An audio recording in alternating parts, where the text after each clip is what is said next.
बच्चों, इस वीडियो में हम देखते हैं अध्याय 6 संख्याओं में भी है खेल।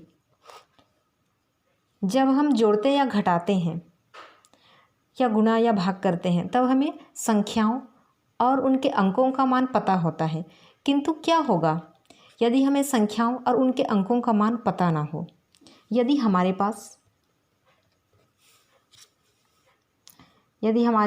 P, A, N, MN, AB, CD, PQR, MNP जैसी संख्या हो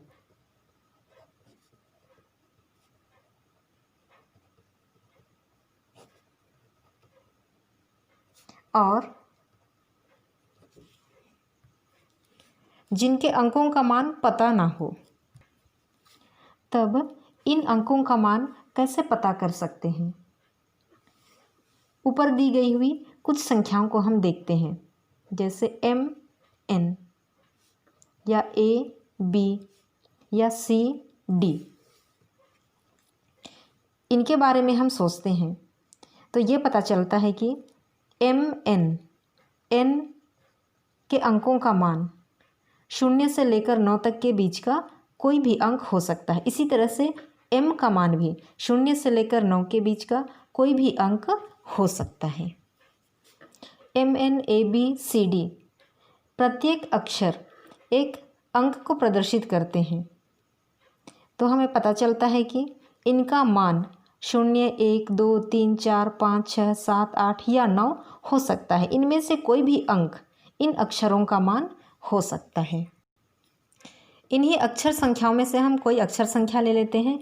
PQ एक अक्षर संख्या है, तो इसे हम इस तरह से व्यक्त करते हैं 10 गुणित दहाई का अंक, ये इकाई का अंक Q, दहाई का अंक P, तो इसे हम इस तरह से व्यक्त करेंगे 10 गुणित दहाई का अंक धन इकाई का अंक 10P धन Q। इसी तरह से कोई अक्षर संख्या MN हो तो इसे हम इस तरह से व्यक्त करेंगे 10 गुणित दहाई का अंक, ये दहाई का अंक है, ये इकाई का अंक है, इकाई दहाई, तो 10 गुणित दहाई का अंक 10 गुणित M धन N। जैसे कि पहले भी हम करते आ रहे हैं, यदि कोई संख्या 24 है तो इसे इस तरह से लिखा जाता है 10 गुणित दहाई का अंक, दहाई का अंक 2 है, 10 गुणित दहाई का अंक धन इकाई का अंक। इसी तरह से 76 इसे इस तरह से व्यक्त कर सकते हैं 10 गुणित दहाई का अंक धन इकाई का अंक। यदि कोई अक्षर संख्या हो AB तो इसे हम लिख सकते हैं 10 गुणित दहाई का अंक, दहाई का अंक A धन इकाई का अंक B। इसी तरह से कोई संख्या हो PQR, यहाँ पर 3 अंक हैं, इकाई, दहाई, सैकड़ा। सैकड़ा है तो हम 100 का गुणा करेंगे P के साथ धन 10 का गुणा होगा Q के साथ 10Q धन इकाई का अंक। इसी तरह से कोई संख्या हो MNP तो इसे इस तरह से व्यक्त करेंगे इकाई, दहाई, सैकड़ा, 3 अंक है, सैकड़ा है तो इसे हम 100 से गुणा करके लिखेंगे 10 100M धन इकाई, दहाई, दहाई के अंक को लिखेंगे 10 गुणित दहाई का अंक धन इकाई का अंक। इसे हम इस तरह से व्यक्त करेंगे, MNP को हम इस तरह से व्यक्त कर सकते हैं। इसी तरह से आप लोग 4 अंकों व 5 अंकों की संख्या सोचिए और उसे इस रूप में लिखने का प्रयास कीजिए। एक प्रश्न देखते हैं, यदि A बराबर 3, B बराबर 4, C बराबर 5, D बराबर 0 हो तो, और किसी भी अंक का उपयोग एक ही बार करें तो इनसे बनने वाली सबसे बड़ी संख्या क्या होगी? यहाँ पर देखते हैं कितने अंक हैं, 1, 2, 3, 4 अंक हैं, तो बनने वाली सबसे बड़ी संख्या इकाई, दहाई, सैकड़ा, हजार, 4 अंकों की होगी। अब देखते हैं सबसे बड़ी संख्या 1000 में होनी चाहिए, तो इनमें से सबसे बड़ी संख्या है 5, सबसे बड़ी संख्या है 5, 5000। यदि हम B लिखें, 4 लिखें तो यह संख्या होगी 4000, तो 4000 से बड़ी संख्या होगी 5000 वाली संख्या, इसलिए हम 1000 में लिखेंगे 5। इसके बाद इससे छोटी संख्या को सैकड़े के स्थान पर लिखते हैं, 5 से छोटी संख्या है 4, इससे छोटी संख्या को हम लिखते हैं दहाई के स्थान पर 3, और इनमें से सबसे छोटी संख्या को हम लिखते हैं इकाई के स्थान पर। इस तरह से इन अंकों से बनने वाली सबसे बड़ी संख्या है 5430। अब हम देखते हैं इन्हीं अंकों से बनने वाली सबसे छोटी संख्या। सबसे छोटी संख्या के लिए 1000 में सबसे छोटा अंक लिखेंगे। इनमें से सबसे छोटा अंक है 0। इससे बड़ी संख्या को हम सैकड़े के स्थान पर लिखते हैं, यह है 3। इससे बड़ी संख्या हम लिखते हैं दहाई के स्थान पर, यह होगा 4। और सबसे बड़ी संख्या को हम इकाई के स्थान पर लिखते हैं 5। इस तरह से सबसे छोटी संख्या है 345। इसमें केवल 3 अंक हैं, 5, 4 और 3। 1000 में 0 है।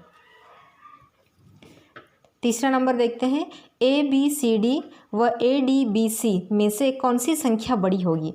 दोनों संख्याओं को हम लोग पहले लिखते हैं ABCD। इन दोनों में से कौन सी संख्या बड़ी होगी, ADBC। इन दोनों में से कौन सी संख्या बड़ी होगी, देख लेते हैं। A का मान है 3, तो A के स्थान पर लिखते हैं 3।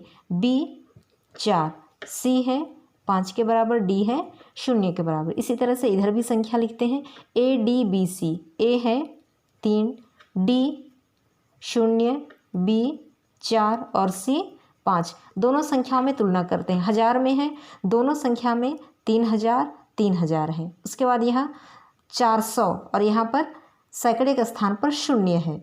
इस तरह से ये संख्या बड़ी होगी 3450 और ये संख्या है केवल 3045। इस तरह से इन दोनों में बड़ी संख्या है 3450, अर्थात ABCD यह बड़ी संख्या है। इसी में चौथा नंबर देखिए, DABC का मान क्या होगा। तो DABC इसका मान क्या होगा। D के स्थान पर है 0, तो लिख लेते हैं 0। A के स्थान पर है 3, B का मान है 4 और C का मान है 5। इस तरह से DABC का मान होगा 0 3 4 5 345। इसका मान होगा 345। प्रश्न 2 देखिए, यदि A बराबर 1, B बराबर 2, C बराबर 3, D बराबर 4 हो तो पहला है AB गुणित CD का मान ज्ञात कीजिए। पहला नंबर हल करते हैं। AB गुणित CD का मान, AB गुणित CD, A के स्थान पर 1 लिखते हैं, B के स्थान पर 2 लिखते हैं, गुणित C के स्थान पर लिखते हैं 3 और D के स्थान पर लिखते हैं 4। तो ये हमें मिलता है 12 गुणित 34। इसे हम गुणा कर देते हैं। 4 दूनी 8, 4 एकम 4, इकाई के स्थान पर 0, 3 दूनी 6, 3 एकम 3। ये गुणनफल हमें मिल जाता है 6 4 यहाँ से 10, 1 हासिल, 3 और 1 4। गुणनफल हमें मिलता है 408। दूसरा प्रश्न देखिए, AB धन CD का मान ज्ञात कीजिए।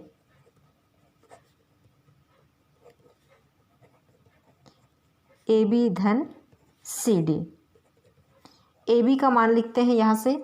A का मान होगा 1, B का मान है 2, धन CD, C का मान है 3 और D का मान यहाँ से 4। ये मिलता है 12 धन 34। दोनों को जोड़ देते हैं, 4 और 2 6, 3 और 1 4। तो इन दोनों का योगफल मिलता है 46। एक और प्रश्न देखिए, प्रश्न 3, AB धन BA, इन दोनों का योगफल है 77 हो तो AB के मान क्या है, A व B के मान क्या है। AB और BA, एक संख्या है AB, दूसरी संख्या है BA और इन दोनों का योगफल है 77। तो A और B का मान क्या होगा, ये हमें ज्ञात करना है। तो हम लोग लिखते हैं AB धन BA, ये प्रश्न में दिया है AB धन BA बराबर है 77। AB को हम लिख सकते हैं, AB में इकाई और दहाई 2 अंक हैं, तो AB को हम लिखेंगे दहाई का अंक 10 गुणित A धन इकाई का अंक B, फिर धन चिन्ह। BA को भी हम लिखेंगे, दहाई का अंक को लिखेंगे 10 गुणित दहाई का अंक धन इकाई का अंक, बराबर लिखते हैं 77। 10A और यहाँ पर केवल A है अर्थात सामने में 1 है, 1 A है, तो 10A और 1A दोनों को जोड़ देते हैं तो ये आता है 11A। इसी तरह से 10B और B, ये केवल B है, इसके सामने 1 है, तो 10 और 1 को जोड़ेंगे, 10 और 1 11, दोनों जगह B है तो एक बार लिखेंगे B बराबर 77। इन दोनों में से कॉमन ले लेते हैं 11 को, तो यहाँ से आता है A धन यहाँ से आता है B, दोनों जगह से 11 कॉमन ले लिए हैं, तो यहाँ से बचा A और यहाँ से बचा B बराबर 77। यहाँ से 11 को पक्षांतर कर देते हैं तो हमें मिलता है a धन b बराबर 77। 11 गुणा के रूप में है, पक्षांतर करने पर ये भाग में आ जाता है। अब हम इसको सरल कर देते हैं। 11 कम 11, 11 साते 77, तो a धन b बराबर मिलता है 7, अर्थात a और b दोनों का योगफल 7 होगा। तो a के स्थान पर 4 हो सकता है, धन b के स्थान पर 3 हो सकता है, क्योंकि 4 धन 3 भी 7 होता है। यदि ऐसा है तो a के स्थान पर 4 हो सकता है और b बराबर हो सकता है 3। ये a और b का संभावित मान है। संभावित मान और भी हो सकता है, क्योंकि 3 और 4 भी 7 के बराबर होता है। 3 और 4 का योगफल 7 के बराबर होता है। तब a बराबर 3 और b बराबर 4 हो सकता है। a का मान 3 और b का मान 4 हो सकता है। 5 धन 2 बराबर भी 7 होता है, तब a का मान 5 हो सकता है, तब b का मान 2 के बराबर हो सकता है। 2 धन 5 भी 7 होता है। यदि a और b का मान 2 और 5 है तो a का मान 2 होगा, b का मान 5 होगा। इसी तरह से 1 धन 6 भी 7 होता है, तब a बराबर 1, b बराबर 6 हो सकता है। इस तरह से a और b के संभावित मान और भी हैं। प्रश्न 4 देखिए, ए बी धन बी ए 55 हो तो a व b के मान क्या होंगे। इन दोनों का योगफल 55 है तो a व b का मान क्या होगा। तो प्रश्न के अनुसार हम लिखते हैं ए बी धन बी ए बराबर 55। इन दोनों संख्याओं का योगफल 55 है जो दिया गया है। अब इसे हम लिखते हैं इकाई का अंक b धन दहाई का अंक को लिखेंगे 10 गुणित a धन यहाँ पर भी लिखेंगे दहाई का अंक को लिखेंगे 10 गुणित b धन इकाई का अंक a, इस रूप में लिखते हैं बराबर 55। अब यहाँ से 10a और 1a इसे जोड़ देते हैं, 10 और 1 11a धन 10b और यहाँ पर केवल b है अर्थात सामने 1 का गुणा है, तो 10 और 1 11b बराबर 55।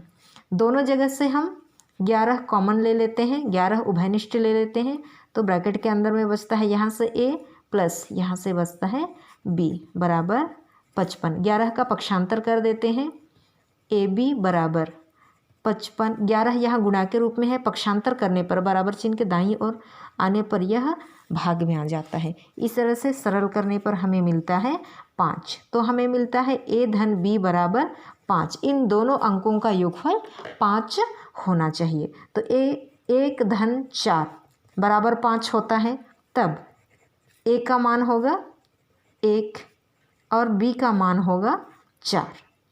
इसी तरह से 3 धन 2 भी 5 होता है। यदि 3 2 5 है तो a का मान होगा 3 और b का मान होगा 2। इसी तरह से 2 धन 3 बराबर भी 5 होता है, तब a का मान होगा 2 और b का मान होगा 3। इस तरह से और भी मान ज्ञात कर सकते हैं। कुछ प्रश्न देखिए। प्रश्न 5, ए बी और बी ए इन दोनों का योगफल 8 8 88 हो तो ए व बी के मान ज्ञात कीजिए।